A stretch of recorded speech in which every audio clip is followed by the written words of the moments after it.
টলিউডের জনপ্রিয় অভিনেত্রী শুভশ্রী গাঙ্গুলী। তার বড় বোন দেবশ্রী গাঙ্গুলীও পরিচিত পেয়েছেন অভিনেত্রী হিসেবে। কাজ করেছেন সিনেমায়। ব্যক্তিজীবনে 2021 সালে সহকর্মী অমিতকে বিয়ে করেন তিনি, কিন্তু সেই সংসার খুব বেশি দিন টেকেনি।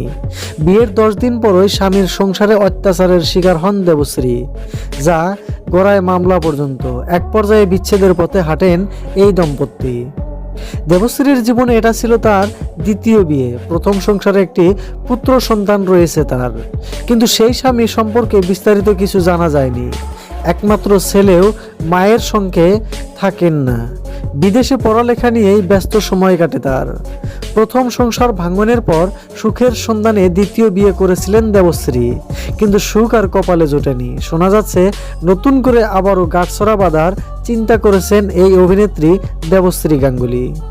ভারতীয় একাধিক গণমাধ্যমে প্রকাশিত প্রতিবেদন থেকে জানা যায়, নিজের জীবনে আবারও ভালোবাসার মানুষ খুঁজে পেয়েছেন দেবশ্রী। খুব শীঘ্রই বিয়ে করবেন তারা।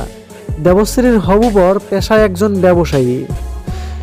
বিনোদন অঙ্গনের সঙ্গে তার খুব একটা যোগাযোগ নেই, তবে এই বিষয়ে অভিনেত্রী বিস্তারিত কিছু বলতে চাননি।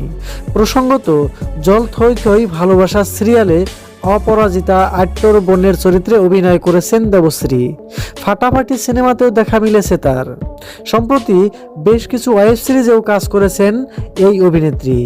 সুপ্রিয় দর্শক, শুভশ্রী গাঙ্গুলীর বোন দেবশ্রী গাঙ্গুলীর তৃতীয় বিয়ে নিয়ে কোনো মন্তব্য যদি থাকে আপনার, তাহলে কমেন্ট করে জানাতে ভুলবেন না।